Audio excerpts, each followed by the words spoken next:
안녕하세요, 구독자 여러분. 구독과 좋아요는 채널 운영에 큰 힘이 됩니다. 안녕하세요.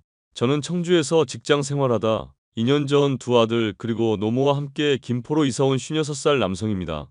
20년 넘게 다닌 직장을 그만둔 이유는 아내와 이혼하고 가족들을 지키기 위해서입니다.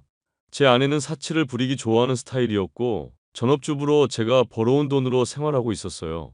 연애할 때야 눈에 뵈는 게 없으니까 좋은 게 좋은 거라고 서둘러 결혼하고 아이도 낳고 살았습니다.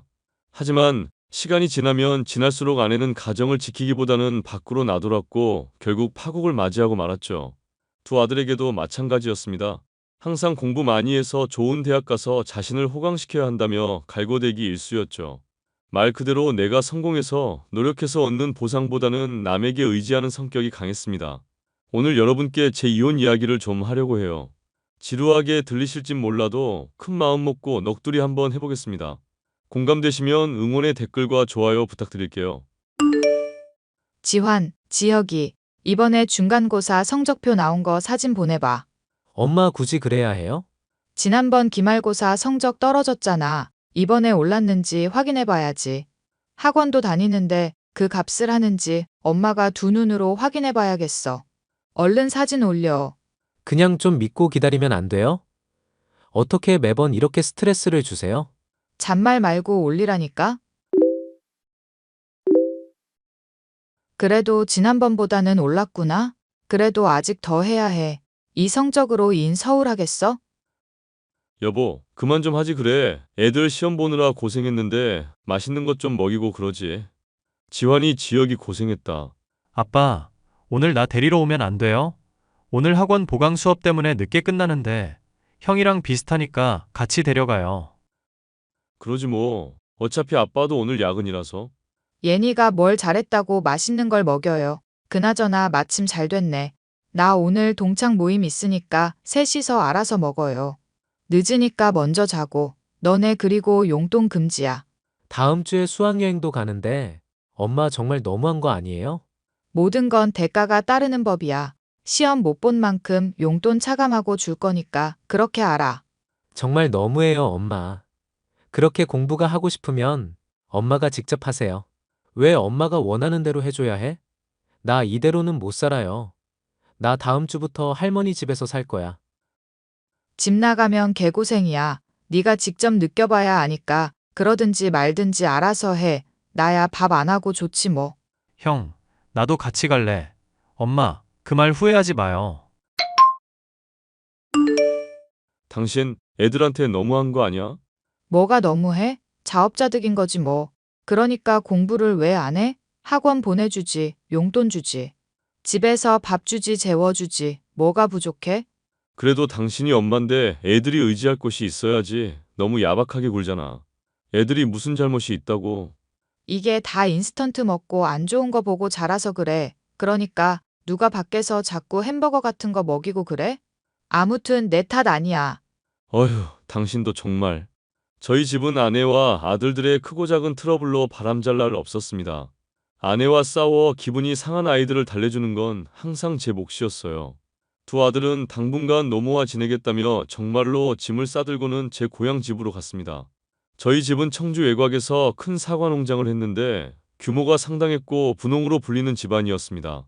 몇 년 전 아버지가 돌아가시고 외주업체와 협력해 농사를 이어나갔는데 중풍으로 노무가 쓰러지는 바람에 그만둘 수밖에 없었습니다.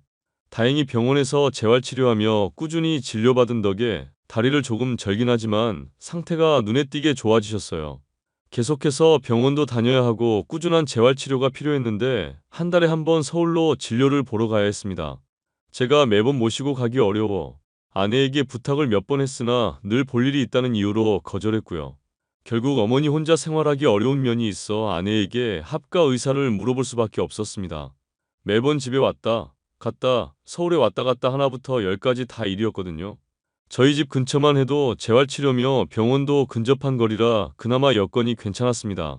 하지만 이런 상황에도 불구하고 아내는 합가를 냉정하게 거절했어요. 한 번은 제가 해외 출장을 다녀와야 해서 아내에게 노모의 진료를 같이 가달라고 부탁했습니다. 하지만 듣는 둥 마는 둥 대충 대답하고는 아니나 다를까 까먹고 같이 안 갔습니다. 결국 두 아들이 학교까지 빼먹고 노모를 모시고 다녀왔고 이 사실을 알게 된 저는 아내에게 크게 화를 냈습니다. 저 원래 남에게 큰 소리 치는 거, 싫은 소리 하는 거 싫어하는 사람입니다. 하지만 다른 사람도 아니고 저희가 살면서 도움을 많이 준 분이고 제 어머니인데 너무한 거 아닌가 싶은 생각이 들더라고요. 화를 참지 못하고 아내에게 연락을 했습니다. 당신 정말 너무한 거 아니야? 갑자기 왜 그래? 내가 뭘 잘못했다고? 당신 내가 출장 가니까 엄마 좀 모시고 병원 다녀오라고 했잖아. 오늘 점심에 예약이라고 내가 며칠 전부터 말했는데 애들이 대신 갔다 왔더라. 어머, 깜빡했다. 요새 자꾸 깜빡하네.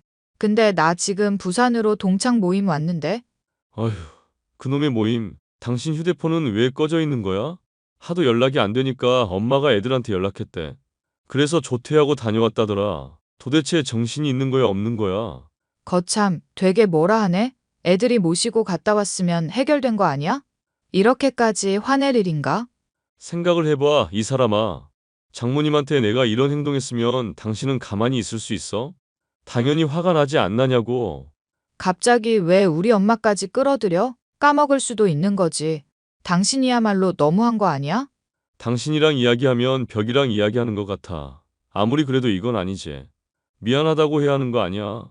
내가 살면서 당신 힘들게 한 거 있어? 금전적으로나 정신적으로 항상 배려해주고 봐줬잖아.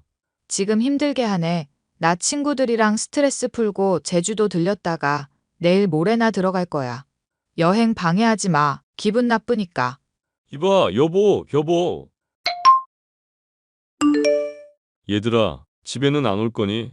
오늘 할머니 모시고 병원 다녀온 거 이 아빠가 했어야 했는데 미안하다. 뭐가 미안해요. 마땅히 해야 할 일인데. 저희도 오래간만에 서울 공기 마셔서 좋았어요. 그나저나 생활하는 건 어때? 뭐 필요한 건 없고? 할머니가 치킨도 사주고 저희 아주 잘 지내고 있어요. 너무 걱정하지 마세요. 그나저나 아빠는 출장 다녀오신 거예요? 응, 오늘 오전에 왔어. 그럼 오늘 저녁에 할머니 집에 올 수 있어요? 아버지한테 드릴 말씀이 있어요. 회사 들렀다 가면 많이 늦을 것 같은데. 그럼 지금 말씀드릴게요. 보시다시피 할머니 통장에 돈이 없어요. 처음에 150만 원 넣어둔 거 말고는요. 제가 알기론 아빠가 엄마한테 생활비 주면서 매달 할머니한테 용돈 드리기로 한 거 아니에요? 50만 원인가? 그렇지. 이거 어떻게 알았니? 할머니가 다리도 불편하시고 통장 정리 좀 해달라길래 학원 갔다 오면서 했어요. 근데 뭐 할 것도 없던데요? 이거 엄마랑 이야기해 보셔야 할 것 같아요. 작년부터니까 벌써 1년 넘었는데 좀 그렇죠? 이럴 리가. 일단 알겠어. 엄마랑 이야기해 볼게. 여러모로 기막힌 상황에 정신이 없더군요. 출장에서 복귀하니 해결해야 할 일들이 산더미라 아들이 이야기해 준 말은 깜빡 잊고 지냈습니다. 당장 따져봤자 해결될 일도 아니었고 우선은 회사 일을 해결하는 게 급선무였거든요. 노모가 계속해서 서울을 왔다 갔다 해야 하는데 버거운 면이 있었고 도저히 이대로는 못 지내는 상황이 돼버렸습니다. 아이들도 학생 신분이라 할 수 있는 게 제한적이었고 결국 합가를 해야 하는 상황이 되어버렸어요. 아내에게 재차 상황 설명을 하고 합가 의사를 물어봤는데 아니나 다를까 완강히 거절하더라고요. 여보, 마지막으로 물어볼게.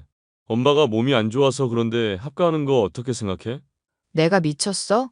도대체 몇 번을 말해야 알아들어? 난 어머님이랑 한 집에서 못 산다니까? 그래? 나는 이해가 안 돼. 엄마가 당신한테 피해를 끼치는 것도 아니고 그냥 같이 살면서 가끔 병원이나 같이 가는 건데. 어머님이 같이 사는 거 자체가 나한테 피해를 주는 거야. 그리고 몸에서 개밥 쉰내 나는 어머님을 내가 어떻게 모셔? 향수를 한 대여섯 통 사놔야 할 정도인데 그놈의 시골 냄새 어떻게 좀 못해? 당신 말 다 했어? 그래도 내 엄마고 당신 시어머니 되는 사람인데 말을 왜 그렇게 해? 그니까 나한테 어머니 이야기 좀 그만해. 그렇게 어머니가 좋으면 당신이 애들 데리고 나가서 살아. 뭐 하러 나랑 사냐고. 당신도 고집 장난 아니네. 나 엄마 모시고 김포로 이사 갈 거야. 물론 애들도 데리고 갈 거고.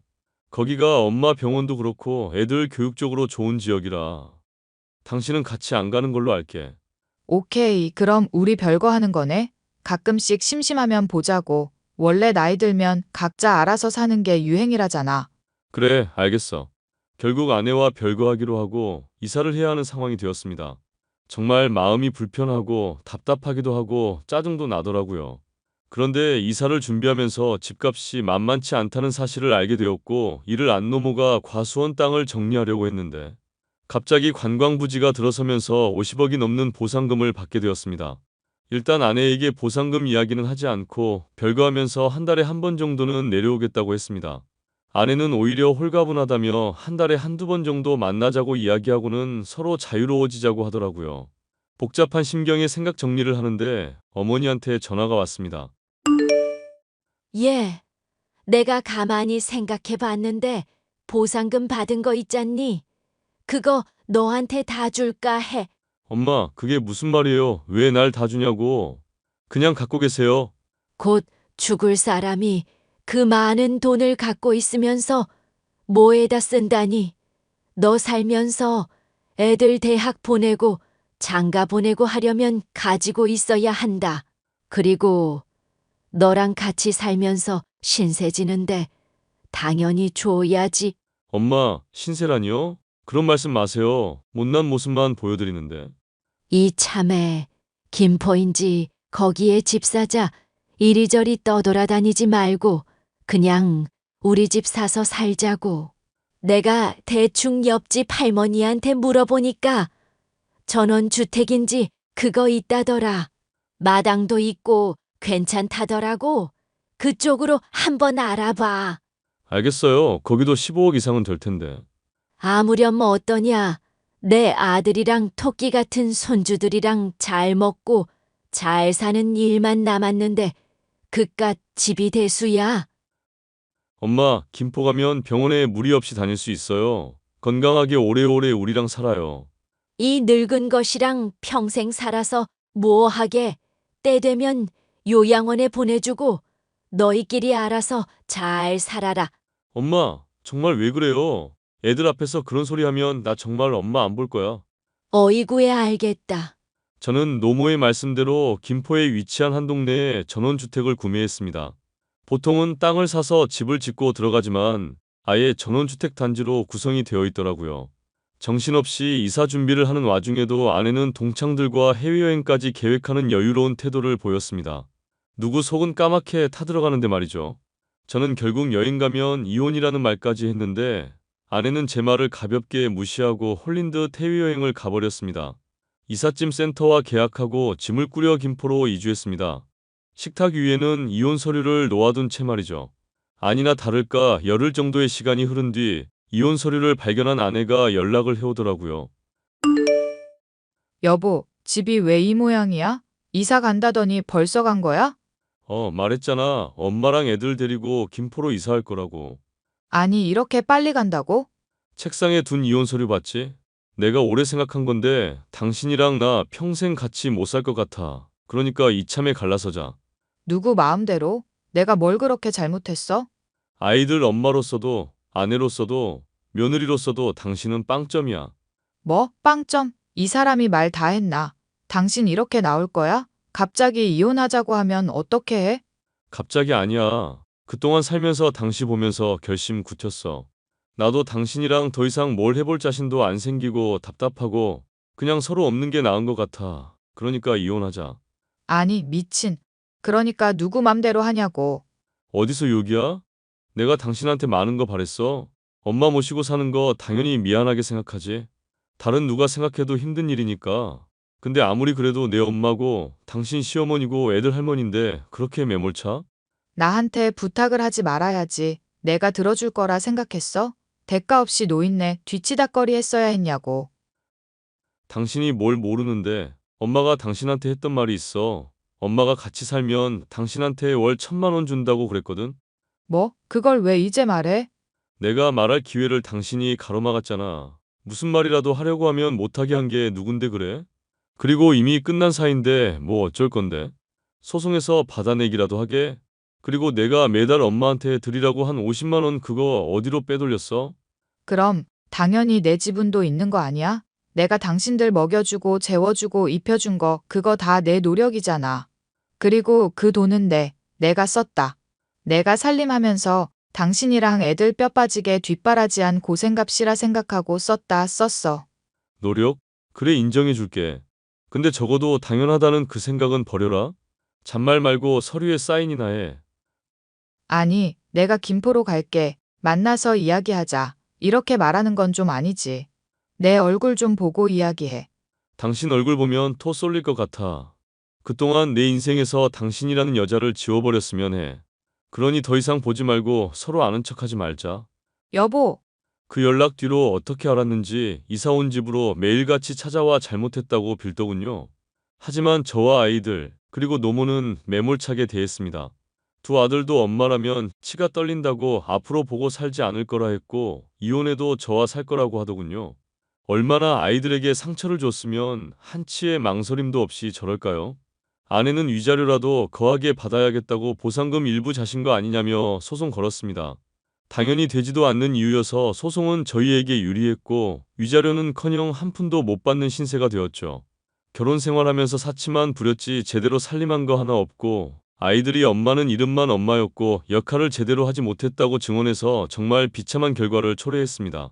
결국 저는 이혼 소송에서 승소했고, 아내는 위자료 한 푼 받지 못하고 쫓겨나게 되었죠. 까짓것 1억이든 2억이든 얼마든지 줄 수 있는 상황이었지만 더 주기 싫더군요. 그렇게 아내의 연락처를 하단하고 김포에 정착하면서 무인 카페, 탕후루 가게를 오픈했습니다. 요즘 대세를 따라야 한다며 아이들이 사업 팁을 알려준 덕에 대성공을 거두며 승승장구하고 있어요. 탕후루 가게는 곧 2호점 오픈을 앞두고 있답니다. 이렇게 이혼 후 오히려 더 바쁜 인생을 살아가고 있어요. 두 아들은 다니던 학원은 다 끊고 인터넷 강의 들으며 자발적으로 공부 중입니다.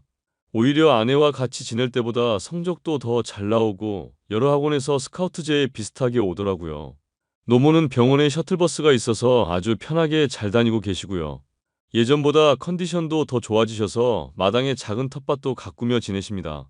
저는요, 그렇게 생각해요. 사람이 살다 보면 실수는 할 수 있지만 그 실수를 얼마나 포용하는지는 그 사람의 그릇에 따라 다르다고요.